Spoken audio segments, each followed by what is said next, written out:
Yay. All right. I've seen a lot of people do this, so I thought I'd give it a try. It is a rainy Friday morning, and I am off to go do a double feature. I'm going to see cars coming by. Um, I'm going to go see first Longlegs, and then I'm going to see Maxine. So, yeah.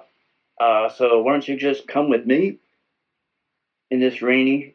It's raining just enough to get us humid. Yeah, great, thank you. So here we go.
All right.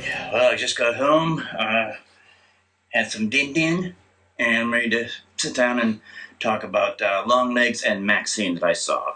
Now, I'm not going to get into any depth stuff, a really deep review. Um, if you want me to do like a really fleshed out, detailed review, let me know. I'm not going to do one until well, I mean, Longlegs just got released today in the theaters, and Maxine's been out for about what 2 weeks or so. So I'm not going to do any detailed reviews now. Just going to give you my first impressions. I mean, once those movies been out for a while and start screaming, and everybody who wants to see them go see them, then I'll do a more a spoiler type review. I'm not one of these reviewers that does a spoil review like a day or two the movie even gets released in the theaters. That's bullshit. What the fuck's with that? So anyway, first of all, let's talk about the first movie I saw today. It was Longlegs. Uh, Now, people have been saying it's the greatest movie of the decade. I'm gonna have a podcast out pretty soon where I talk about all the hype and hyperbole and bullshit of the reviewers that like to do that kind of shit. All right, so stay tuned for that. Um, no, but it is easily one of the best movies of the year.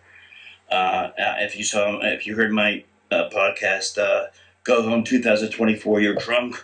Um, you know that I didn't have too much, satisfaction with how 2024 has been going with the horror movies that we've been getting so far.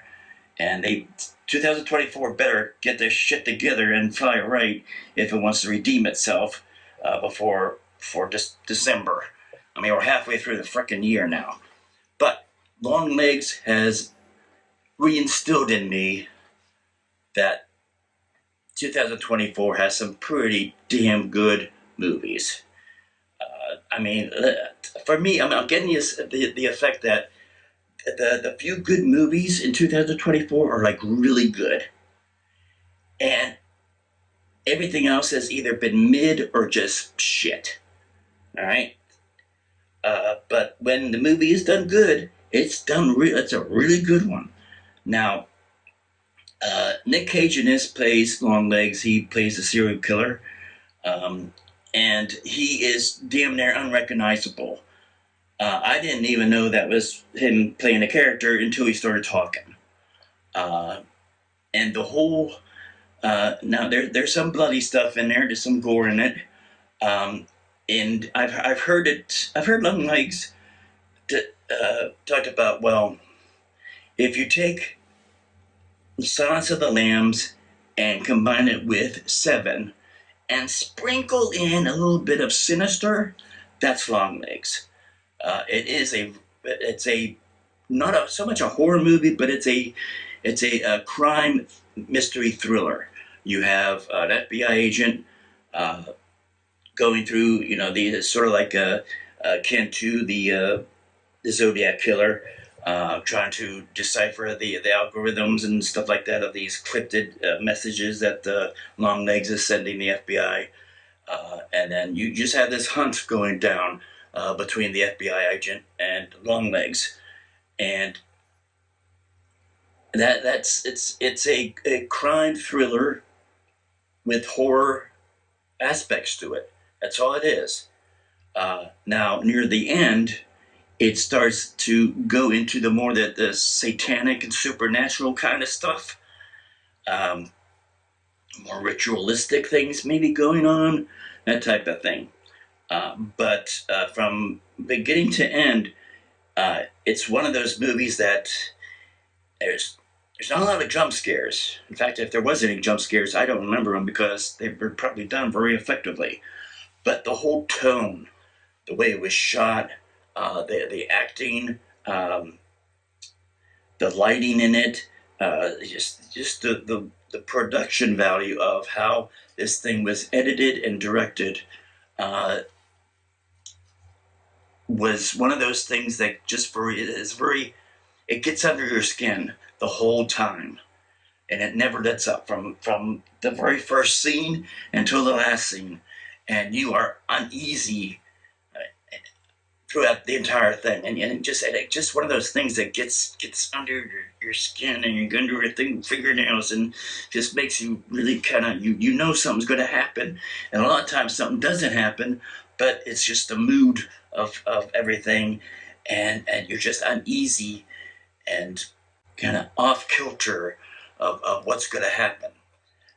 But it is a good movie. It's not the best fantastic movie in the entire decade. No, but it is a damn good movie. Now, going for Maxine, it is the direct sequel to X. You do not have to see Pearl.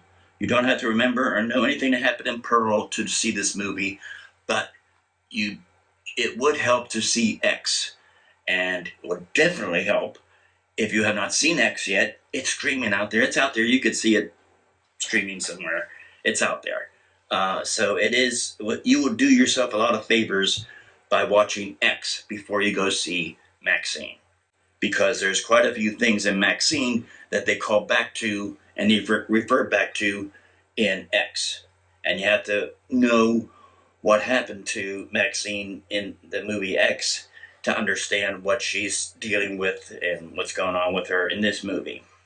This movie was pretty good. Ty West has shown that he is a master of the film study and film history, because X was a slasher movie set in the 70s. Pearl was during wartime, 1940s or whatever it was.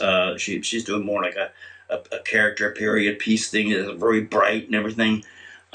This one here, it's not a flat out horror movie. It's not a flat out slasher movie.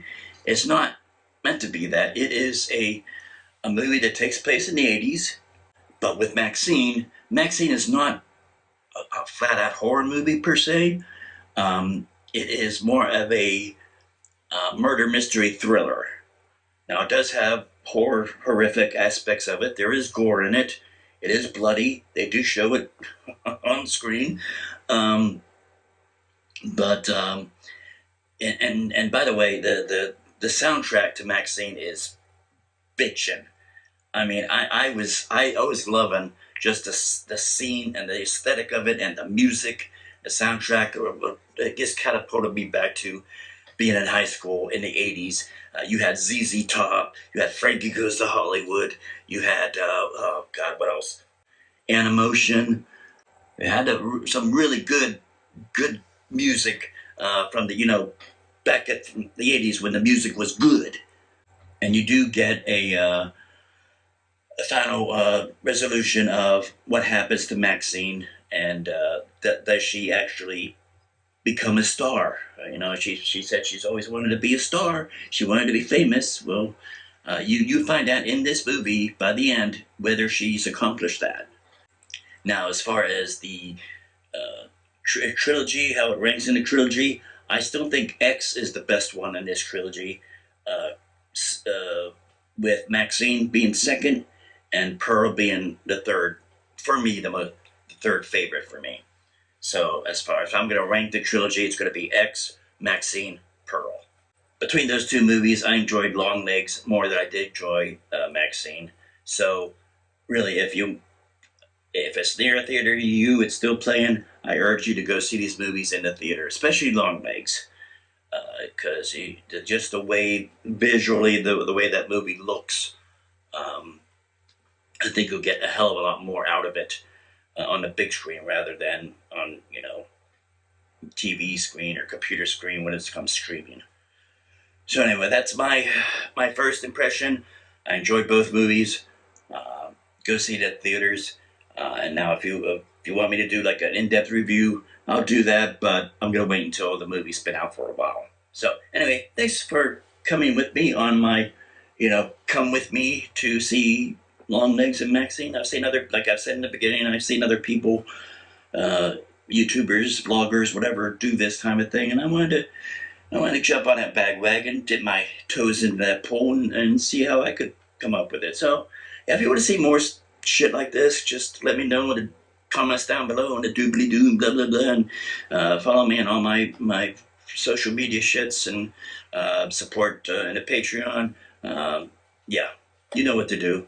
Um, and thank you so much for watching, and stay tuned for that podcast coming out where I bitch and moan about reviewers who hype up movies that just does a disservice, and they're just flat out lying to you.